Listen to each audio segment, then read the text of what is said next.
भारत की भूमि पर आज का जो दिन होता है, नवरात्रि का जो छठा दिन होता है, यमुना महारानी के प्रागट्य का रहता है। इसलिए छठे दिन के पहले पंचमी, छठ और सप्तमी, ये 3 दिन ऐसे रहते हैं कि इस बीच में जो माता कात्यायनी का दिन होता है और यमुना जी का प्रगट दिवस होता है, इस दिन जैसे एक नदी का संचार भूमंडल पर आता है, तो थोड़ा ना थोड़ा प्रत्येक देश में, प्रदेश में चारों तरफ थोड़ा थोड़ा हवा का संचार रहता है।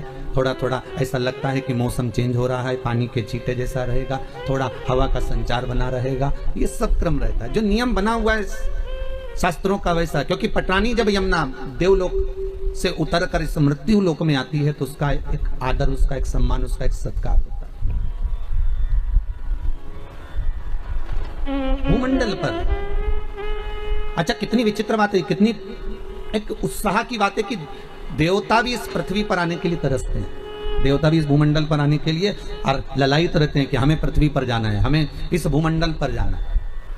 और प्रत्येक देवता का एक क्रम होता है। जैसे यमुना महारानी जब भूमंडल पर आई तो उन्होंने सूर्य नारायण भगवान से कहा, पिताजी यमुना और यमराज ये दोनों जुड़वा हुए थे माता संध्या के गर्भ से।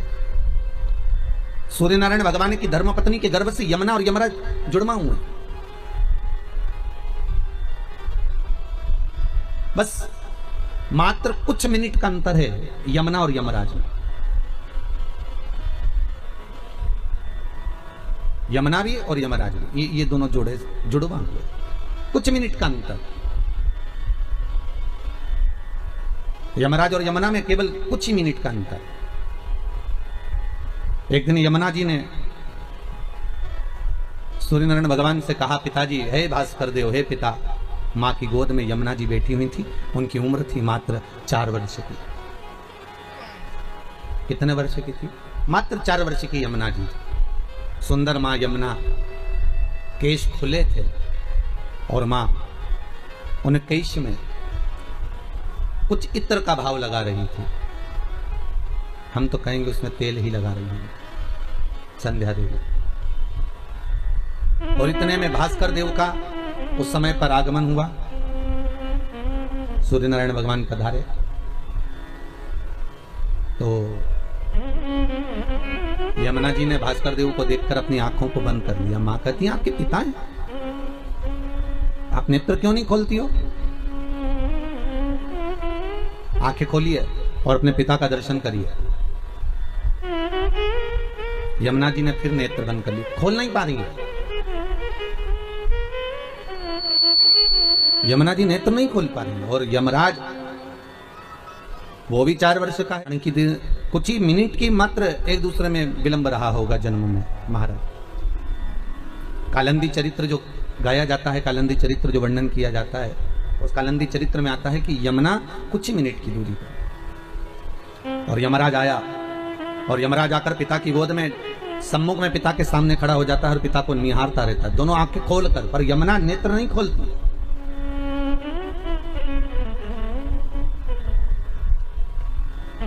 अगर यमराज और भास्कर देव की कथा को हम सुन रहे हैं, तो यमराज और सूर्य नारायण की कथा, बाप और बेटे की कथा सुन रहे हैं, तो यमराज स्वयं सूर्य नारायण भगवान के सामने खड़े होकर बात कर रहा है। मतलब यह सिद्ध है कि बेटा बाप से बात कर सकता है, बेटा बाप के सामने बोल सकता है, बेटा बाप के सामने चिल्लाकर भी बात कर सकता है, बेटा बाप को आंख भी दिखा सकता है, बाप बेटे से बात संवाद कर सकता है, बाप बेटे को चिल्ला सकता है। ये सामने हो रहा है। पर एक घर की जो बेटी है, घर की जो कन्या है, घर की जो छोटी लाडली पुत्री है, उस बेटी का नियम देखिए कितना प्रबल है कि वो अपने बाप को भी देखकर आंख बंद कर लेती है कि मेरा पिता खड़ा है तो मुझे मर्यादा में रहना चाहिए। मेरा बाबुल खड़ा है, मेरा पिता खड़ा है, तो बेटी मर्यादा में आ जाती है, बेटी मौन हो जाती है, बेटी नेत्र बंद कर लेती है। बेटी अगर पिता बैठे हैं तो वहां से साइड में से निकल कर चली जाएगी। बेटी बाप के सम्मुख में नैन नहीं मिलाएगी, बाप के सामने खड़े होकर जीवान नहीं चलाएगी, बेटी बाप के सामने खड़े होकर अपशब्द नहीं कहेगी। जैसे एक पिता ने अपने बेटे से कहा, बेटा, वो बेटा बुलेट चालू कर रहा था, मोटरसाइकिल चालू कर रहा था, स्कूटर चालू करके जा रहा था, तो पिताजी ने आवाज लगाई, बेटा इधर आ। नहीं मिलाती, बाबुल की दशा देखती है। और कितना सुंदर प्रसंग है, जब सूर्य नारायण भगवान परिक्रमा करते करते संध्या देवी के कक्ष में पहुंचते हैं, तब संध्या देवी बाद में जल लेकर आती है। सबसे पहले यमुना दौड़कर अपने पिता के लिए पानी लेकर जाती है। मेरा बाबुल आया है बहुत समय के बाद, क्योंकि ये कर्म में लगे हैं, ये धर्म कर्म में जब मनुष्य व्यस्त हो जाता है, उसके लिए एक बेटी का होना जरूरी है, क्योंकि बेटी ही एक ऐसी होती है जो सम्मुख में आकर खड़ी हो जाती है। बाबुल ये लीजिए, मैं तुम्हारे लिए जल लेकर आई हूं। यमुना दौड़कर 4 वर्ष की बेटी और नेत्रबंद, तो मां संध्या कर रही है, अपना बाबुल आया है, आपका पिता आया है, सूर्य नारायण जी आए, भास्कर देव आए, रविकर आए, आप इनसे कुछ बोलोगी नहीं? यमुना मौन। कितना सुंदर प्रसंग है। जैसे पिता आए तो यमुना ने अपना मुख अपनी मां की साइड कर लिया और मां उसकी बालों को हाथ से संवार रही है, यमुना के केशों को। पता नहीं यमुना के केशों को मां संवार रही है। देखिएगा कितना सुंदर प्रसंग है। माता संध्या की गोद में यमराज जिस जंघा पर बैठता था, जिस गोद में बैठता था, उस गोद में, उस स्थान पर यमुना कभी नहीं बैठी। बहुत ध्यान दीजिएगा कथा पर। शायद ये कथा आप लोगों ने सुनी ना सुनी, पर बहुत ध्यान दीजिएगा। मां संध्या की गोद में, अपनी माता की गोद में, जिस गोद में यमुना बैठती थी, जिस ओर बैठती थी, और यमराज जिस ओर बैठता था, यमुना उस यमराज वाली जगह पर भी नहीं बैठी।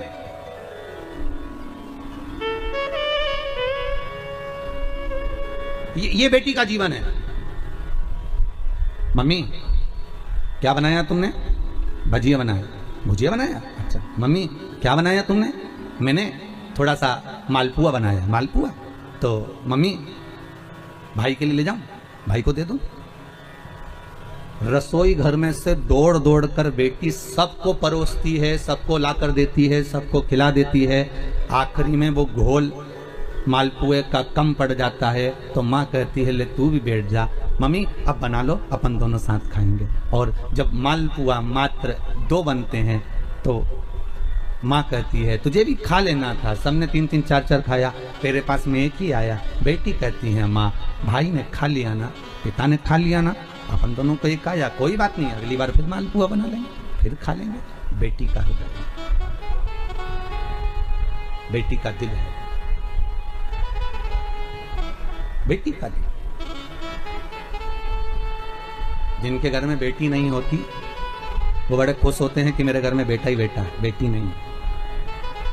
हम बड़े भाग्यशाली हैं, हमारे घर में बेटा है, बेटी नहीं है। हम कहते तुम्हारे बराबर दुनिया में कोई कंगाल नहीं होगा, तुम्हारे बराबर दुनिया में कोई भिखारी नहीं होगा अगर तुम्हारे घर में बेटी नहीं है। तो कल एक भैया जी हमारे सामने खड़े होकर कह रहे थे गुरुजी सबर दे दो, मेरी बेटी की शादी है, बस अच्छे से हो जाए, आशीर्वाद। हम करें, आशीर्वाद की जरूरत ही नहीं है। 3 के भाग्य का धन हर व्यक्ति को मिलता है। पहला बहन बेटी के भाग्य का, दूसरा गौ माता के भाग्य का, तीसरा संत और ब्राह्मण के भाग्य का। अगर आपके घर में बहन बेटी आ रही है, आपके घर में बहनें आ रही हैं, आपके घर में बेटी ने जन्म लिया है, तो उसके भाग्य का धन तुमको जरूर मिलेगा। दूसरे नंबर पर गौ माता अगर तुम्हारे घर में है, या तुम गाय को 1 रोटी दे रहे हो, गौ माता की सेवा कर रहे हो, भले तुम्हारी गरीब परिस्थिति है, भले तुम्हारे पास में कुछ भी नहीं है, तो भी तुमने अगर गौ माता की सेवा करी है, गाय को 1 रोटी दी है, गाय को चारा दिया है, गाय की सेवा करिए, तो उसके भाग्य का धन तुमको जरूर मिलेगा। तीसरे नंबर पर है संत ब्राह्मण के भाग्य का। अगर कोई ब्राह्मण, कोई संत, कोई साधु, कोई तपस्वी, कोई साधक, कोई उपासक, कोई ब्राह्मण तुम्हारे घर में आया है, तुम उसकी सेवा कर रहे हो, तुम उसको 1 गिलास पानी भरकर पिला रहे हो, तुम उसको भोजन बनाकर खिला रहे हो, उसके भाग्य का धन घटेगा नहीं, उसके भाग्य का धन तुमको प्राप्त होगा। ये 3 के भाग्य का धन कभी नहीं कटता। पहला बहन बेटी के भाग्य का, दूसरा गौ माता के भाग्य का, तीसरा संत ब्राह्मण के भाग्य का। ये कभी नहीं घटता, ये बढ़ता है, ये घटने वालों में से नहीं है। अगर तुम्हारे घर में बहन बेटी आई है और तुमने उसको 1 साड़ी भी दी है, तो तुम्हारे घटने वाला नहीं है, वो बढ़कर ही तुम्हें मिलेगा। तुमने गाय को अगर 1 रोटी दी है, उसका भाग्य तुमको प्रबलता में ही प्रदान करेगा। किसी संत ब्राह्मण को अगर आपने 1 गिलास पानी पिलाया, 1 अन्न का दाना खिलाया, 1 भोजन कराया, तो उसका पुण्य आपको प्रबलता में प्राप्त होगा, वो घटेगा नहीं। ये घटने वालों में से नहीं है कि घट जाएगा, ये प्रबलता में प्राप्त हो जाएगा।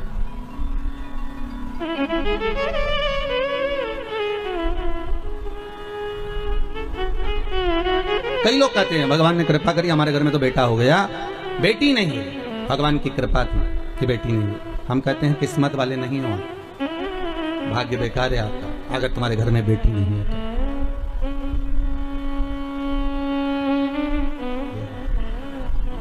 यमराज सूर्य नारायण की गोद में जाकर बैठे हैं, तुम नहीं बैठोगी जाके? यमुना कहती है माँ भैया बैठा है ना, मुझे जाने की जरूरत नहीं है। मैं नहीं जाऊंगा। मां संध्या देवी कह रही हैं, तुम्हारे पिता सूर्य नारायण से तुम्हारा भाई बहुत कुछ मांग रहा है, क्या तुम कुछ नहीं मांगोगी? यमुना कुछ तो मांग लो। यमुना कहती है मैं नहीं मांगूंगी। 12 वर्ष की यमुना जी हो गई। कितने साल की हुई? 12 वर्ष की। इस कथा को आपने सुना ना सुना, पर आज यमुना छठ है, यमुना जी का प्रागट्य दिवस है। श्रीमद वल्लभाचार्य जी ने यमुना जी के महत्व को बहुत दर्शाया। नमामि यमुना महम सकल सिद्धि हेतु मुदा मुरारी पद पंकज स्फुरंत कंठमा तटस्थ नवकानना प्रगट मोद पुष्पाम्बुना सुरस्वर पूजिते स्मृतम श्री विवृति। यमुना के एक एक महत्व का व्याख्यान वर्णन श्रीमद वल्लभाचार्य जी ने किया। 12 वर्ष की यमुना जी हो गई। बेटी छोटी में भी त्याग करती है। अगर भाई भोजन करने बैठा है तो माँ बेटे को अच्छा दे देती है, बेटी को थोड़ा कमजोर दे देती है। कपड़े दिलाने लेकर जाएगी तो बेटे को अच्छा दिला देगी, बेटी को थोड़ा कमजोर दिला देगी। पिता, बेटा छोटा है और बेटी अगर बड़ी है तो बेटे को 2 बिस्कुट के पैकेट ज्यादा दिलाएगा, टॉफी ज्यादा दिलाएगा, बड़ी बेटी को थोड़ा कम दिलाएगा। गम कितना खा रही है बेटी? यमुना गम कितना खा रही है?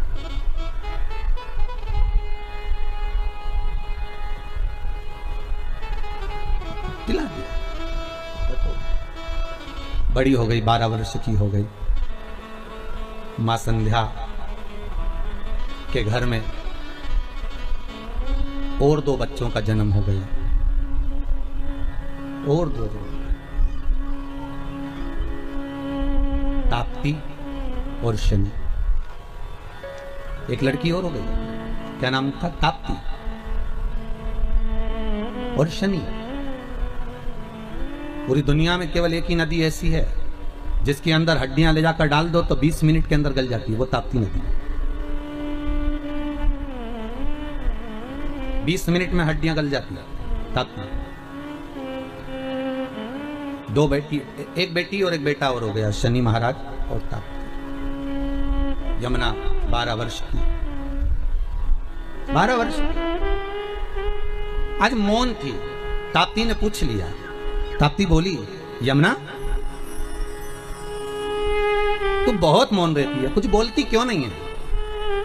तेरे मन में क्या है? तू कुछ तो बोल।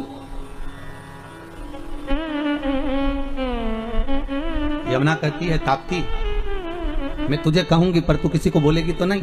ताप्ती कहती, नहीं नहीं मैं नहीं बोलूंगी, बता अच्छा क्या बात है, तू बोल क्या कहना चाहती है। और धन्य है यमुना, धन्य धन्य। हरि खम्मा हरी यमुना मां झांकी अलवेरी। धन्य।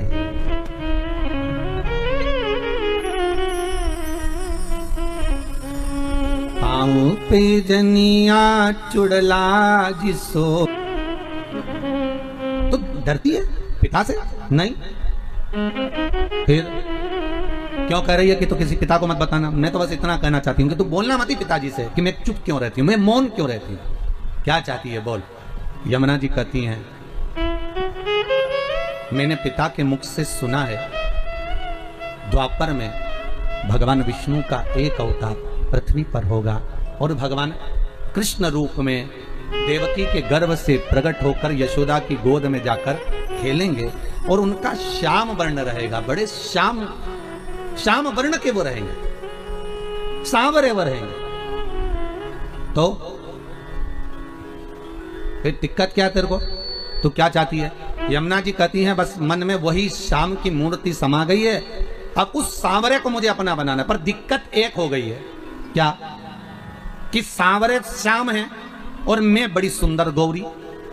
कहते हैं 33 कोटि देवताओं में सारे देवी देवताओं को लाकर खड़ा कर दो और उन देवी देवताओं की पुत्र पुत्र वधुओं को खड़ा कर दो, उनकी बेटियों को खड़ा कर दो, उसमें भगवान सूर्य नारायण के सारे बच्चों को खड़ा कर दो, सारे देवी देवताओं की संतानों को लाकर खड़ा कर दो, उसमें सर्वश्रेष्ठ सुंदरता अगर किसी की थी तो महारानी यमुना की थी। इतनी सुंदर, इतनी गौरवर्ण, पूरा शरीर गौरा, मां बड़ी सुंदर, बड़े बड़े नयन, पर पिता के कारण नीचे दृष्टि रखती थी। इतनी सुंदर मां यमुना थी, इतनी सुंदर, अलौकिक। कहते हैं मां यमुना के चेहरे पर जब केश आ जाते थे तो कहें स्वयं ताप्ती नदी आकर, स्वयं ताप्ती मां आकर कहती थी, जीजी ये केश थोड़ा सा सवार ले तो घनी सुंदर लगती है।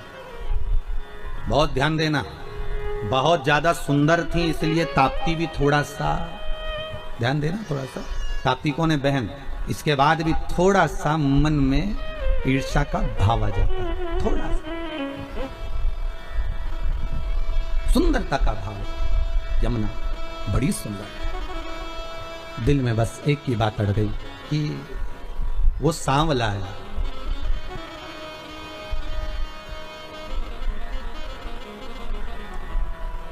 एक हमारी माँ, हमारी अम्मा, हमारी माता जी शादी में एक गीत गाती थी बन्ना बन्नी में, वो हमको याद आता है कभी कभी यमुना जी के प्रसंग में। मैया मन में यही पछतावना, बन्ना बन्नी में हमारी माँ गाया करती, तो हमको थोड़ा सा याद कि मैया मन में बड़ा पछतावना, मैं गोरी रही बरसावरा, बन्नी काहे करे पछतावना, तेरी मैया गोरी रे पिता सांवरा।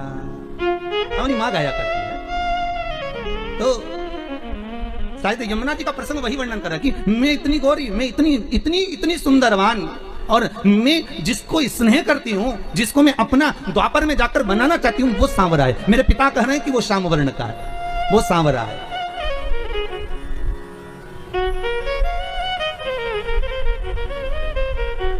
और उस सांवरे को मैं अपना कैसे बना सकती हूँ? क्योंकि मेरा स्वरूप और उसका स्वरूप एक होना चाहिए। मैं क्या करूं, तू बता। तब ताप्ती ने बड़ा सुंदर भाव कहा, एक काम कर, कृष्ण को पाने के लिए बहुत सुंदर संवाद तुलसीदास जी ने भी लिखा है। जब तक तुम्हारे हृदय में शंकर नहीं बैठेगा, तुलसीदास जी कहते हैं, तब तक तुम राम कथा में प्रवेश नहीं कर सकते। जब तक राम तुम्हारे अंदर नहीं आ सकता, कब आएगा राम? जब तुम शंकर की कथा में प्रवेश करोगे। राम कब मिलेंगे? जब तुम शिव कथा में प्रवेश करोगे। कृष्ण कथा कब मिलेगी? जब तुम शंकर की कथा में प्रवेश करोगे। इसलिए राम कथा की शुरुआत तुलसीदास जी, वाल्मीकि बाबा शंकर की कथा से करते हैं, और श्रीमद् भागवत की शुरुआत वेद व्यास जी शिव कथा से करते हैं, शंकर की कथा से शुरुआत करते हैं। भागवत जी को भी उठाकर देखिए, शिव की कथा प्रथम में आएगी, फिर बाद में सारी कथा चालू होगी। पंचायत का मंदिर है क्या पांडे तारा में कहीं? शिव पंचायत का? अरे बोलो तो सही, शिव पंचायत का कोई मंदिर है? नहीं है। शिव परिवार का तो होगा, पर पंचायत का नहीं होगा। शिव पंचायत, पंचायत में कौन कौन होते हैं? शंकर, दुर्गा जी, सूर्य नारायण भगवान, भगवान नारायण और गणेश जी महाराज, बस ये पंचायत। और परिवार में कौन कौन होते हैं? पार्वती, कार्तिकेय, गणेश, शिव, नंदी, ये परिवार। शिव पंचायत में केवल 5। और शायद इसीलिए शिव महापुराण की कथा में जो पंचायत का महत्व कहा गया, उस पंचायत में सूर्य की भागीदारी जो कही गई है कि एक बीता। आपके यहाँ अगर कहीं पर आपने शिवलिंग का दर्शन करा होगा, ये शिवलिंग है, ये जलाधारी है, ये पानी निकलने का स्थान है। यहां से जहां से पानी नीचे गिर गया और गिरने के बाद जब एक बीते तक जाता है, उस एक बीते पर सूर्य नारायण भगवान का भाग चालू हो जाता है। एक बीते क्यों कहते हैं? जिसको चर्म रोग हो जाता है, जिसका शरीर सफेद पड़ गया, चमड़ी बेकार हो गई, काला पड़ गया, शरीर में कहीं चट्टे पड़ गए, कहीं शरीर में दाने पड़ गए, पूरा चेहरा बेकार हो गया, पूरा शरीर बेकार हो गया, तो क्यों कहते हैं कि एक बीता जब पानी बह जाए, उस बहे पानी को हाथ का लेपन कर कर शरीर पर लगा लिया जाता है, शरीर ठीक होने लगता है, सूर्य का भाग वहां से चालू हो जाए। शिव पंचायत का बड़ा महत्व है महाराज जी। अगर आप लोगों ने लिंग पुराण पढ़ी होगी या शिव महापुराण पढ़ी होगी तो उसका बड़ा महत्व है महाराज।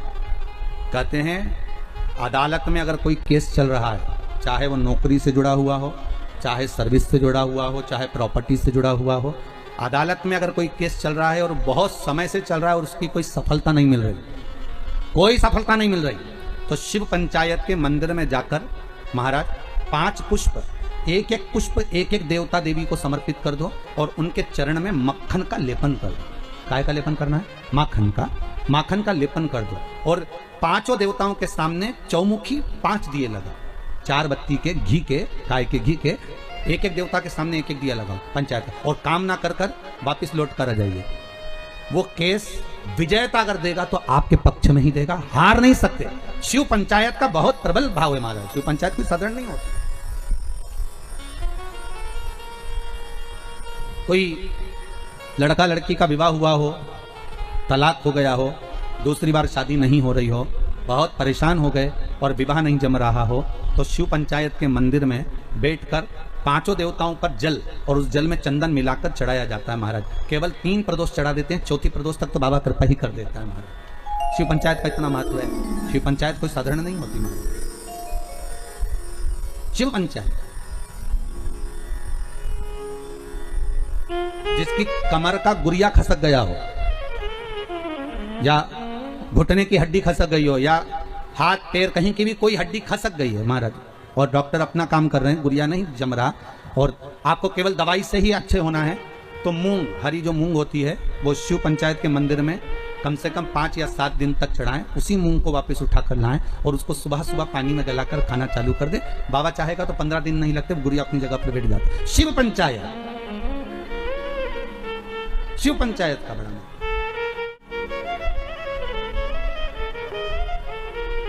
सहज नहीं है शिव पंचायत तो के जगत कल्याण के लिए। महाराज जी, शिवलिंग पर धतूरा रोज क्यों नहीं चढ़ाना चाहिए? अच्छा प्रश्न है। शंकर भगवान को धतूरा कब चढ़ाना चाहिए उसका विशेष ध्यान रखें। जैसे शिवरात्रि है, प्रदोष है, या सोमवार है, या कोई विशेष आपका उत्सव है, तो आप शिव जी को धतूरा चढ़ा सकते हैं। या विशेष कोई बीमारी ऐसी लग गई है, या विशेष कोई तकलीफ ऐसी हो गई है जिसका निवारण नहीं हो रहा, तो आप धतूरा चढ़ा सकते। धतूरा चढ़ाने का भी एक क्रम है। हल्दी में भिगोकर धतूरा चढ़ाया जाता है लक्ष्मी के लिए। चंदन में भिगोकर धतूरा चढ़ाया जाता है आयु की वृद्धि के लिए। अबीर, अबीर एक सफेद कलर का बॉर्डर होता है, अबीर गुलाल जो होती है, गुलाल में अबीर डलता है, चमकदार, आपने देखा होगा अबीर। तो अबीर में धतूरा जो डुबोकर चढ़ाया जाता है, अबीर को लगाकर चढ़ाया जाता है, वो रोग मुक्ति का होता है। काय के लिए होता है? वो रोग मुक्ति, रोग की मुक्ति। धतूरे का भी एक स्मरण होता है महाराज। बहुत भारी रोग है, बीमारी लग गई है, डॉक्टर अपना काम कर रहे हैं, घर का व्यक्ति बहुत बीमार हालत में पड़ा हुआ है, तो बेलपत्री के वृक्ष के नीचे भी शिवलिंग का निर्माण कर कर एक धतूरा समर्पित करा जाता है, जिससे रोग से मुक्ति होती है। उसमें ना तो हल्दी लगाई जाती है, ना चंदन लगाया जाता है, ना अबीर लगाया जाता है, केवल धतूरा चढ़ाया जाता है। रोग शिव महापुराण वर्णन करती है, किसी भी छठ के दिन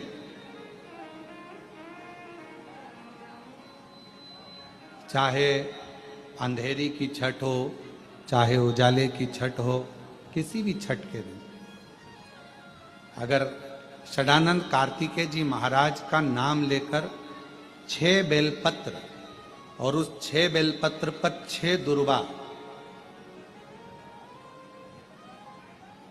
6 पुष्प, 6 अक्षत के दाने रखकर षडानंद कार्तिकेय बाबा के स्मरण कर कर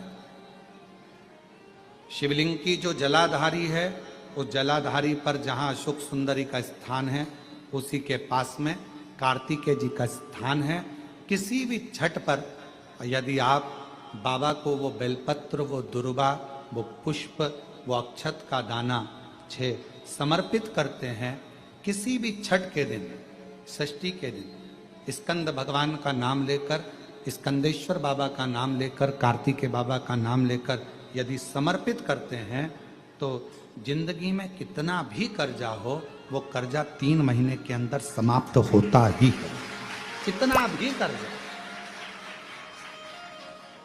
साथ में आपका परिश्रम, साथ में आपकी मेहनत, और आपकी दृढ़ता। क्या होता है, लोग सोचते हैं कि हमने शंकर जी को बेलपत्र समर्पित कर दी तो कर्जा चूकेगा, पर साथ में मेहनत भी करना। अगर आप मानते हैं कि पूरी पूरी कथा का, इसमें कई दुनिया के कई लोग हैं हमारी कथाओं को आधा काटते हैं आधा भेज देते हैं। गुरुजी ने कहा कि बेलपत्र पर शेर लगाकर चढ़ाओ, पर गुरुजी ने साथ में कहा कि रात दिन एक करो, पढ़ाई पूरी करो, आधी बात काट देते आधी बात दिखा दे, पर उसका हमको कोई फर्क नहीं पड़ता है। आग लगे बस्ती में अपन रहो, उसका हमको कोई फर्क नहीं पड़ता,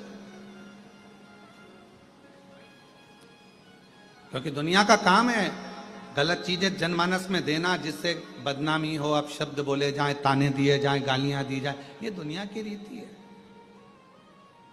बहुत आते हैं दिन भर में, कहीं कोई दबाव देने के लिए आता है, हम तुम्हारी बदनामी करेंगे, हमको 1 करोड़ दो।